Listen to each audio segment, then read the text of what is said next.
और 9.5% की जो अपनी अब जो गवर्नमेंट बोल रही है, assuming we accept it, we go with that, तो इसका जो है नॉमिनल जीडीपी ग्रोथ है 9.53, राइट, उसके है CAGR 19%। ओके, 19% के हिसाब से अगर आप 2x मल्टीप्लायर लगाइए तो ये आता है 13,24,000, 13,24,000। हाँ ठीक है।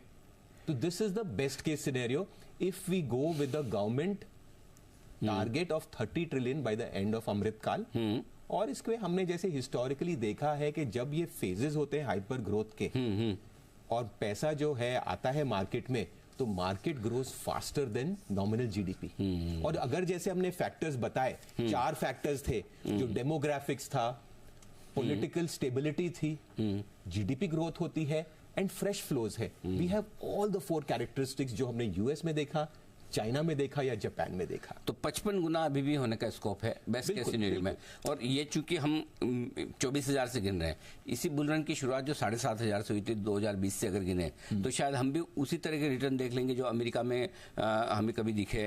151 गुना हो गया मार्केट, कई चाइना में 634-35 गुना हो गया, जापान में आपका 4,500 गुना हो गया मार्केट। तो लेकिन वो बुलन की स्टार्टिंग से, ये 23 साल की हम बात करें, आप पिछले 23 साल भी देखिए, तो आपको भी बहुत अच्छे नंबर दिखेंगे। करेक्ट। वो क्या है, हम सोचते नहीं है, हम बड़े नंबर से डर जाते हैं। ये बात सही है। This is purely power of compounding. हम इकोनॉमिस्ट नहीं है। करेक्ट। इसमें किसी की ताकत नहीं है कि अभी 23 साल बाद क्या होगा। Genuinely nobody nose. Correct. But the thing is that this is simple mathematics. और हमने देखा है, दुनिया में देखा है, हिंदुस्तान में देखा है, तो आगे क्यों नहीं हो सकता? हम हर समय क्यों डरे रहते हैं? हम हर समय क्यों बेरिश रहते हैं हिंदुस्तान के बारे में? Let's for a change be optimistic. तो कुल मिला के ये कि हमें पैसा जो लगाना है वो हमारी अगली जनरेशन के लिए लगाना है। It's an opportunity.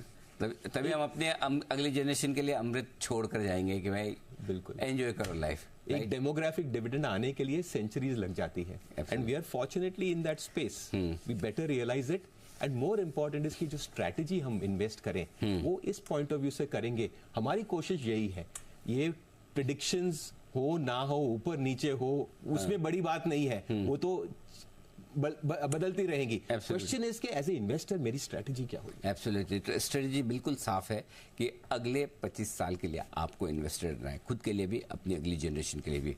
आप भी अपना अंदाजा लगा सकते हैं कि 25 साल में निफ्टी 6 लाख हो जाएगा, 8,88,000 हो जाएगा, या 13.25 लाख हो जाएगा। या आपको लगता है ना अतुल सर कम बुलिश है, आप अपना ज्यादा बड़ा टारगेट भी रख सकते हैं। तकलीफ कब होगी पता है अनिल? जब मार्केट नीचे होगा, बीच बीच में तब लोग आपको भी गाली देंगे, मुझे भी गाली देंगे, ले मूर्ख क्या बोल के गए। हम मुलाकात सीधे 2047 में करेंगे।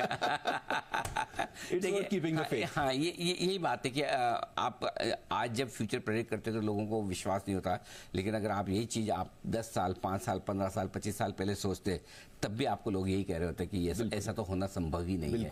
लेकिन यही शेयर बाजार है जो असंभव को संभव करके दिखाने और आपकी बड़ी वेल्थ बनाने का कारनामा कर सकता है। और इस तरह की बेहतरीन रिसर्च हर महीने आपके लिए लेकर आते हैं। तो सर बहुत बहुत धन्यवाद, मजा आ गया। ये रिसर्च आई ओपनर थी और आई एम श्योर हिंदुस्तान के कई निवेशकों को प्रेरणा देगी, और जो पुराने इन्वेस्टर्स हैं उन्हें बने रहने, डटे रहने की और इन्वेस्टेड रहने की पूरी कॉन्फिडेंस भी देगी, खासकर जब मार्केट नीचे हो। तब नीचे हो, हाँ, जब अभी नहीं, जब नीचे हो तब ये एपिसोड निकाल के वापस देख लेना, पढ़ लेना, सुन लेना, तो आपका कॉन्फिडेंस लेवल बढ़ जाएगा। बहुत बहुत धन्यवाद sir, thank you so much. Atul sir का बहुत बहुत शुक्रिया।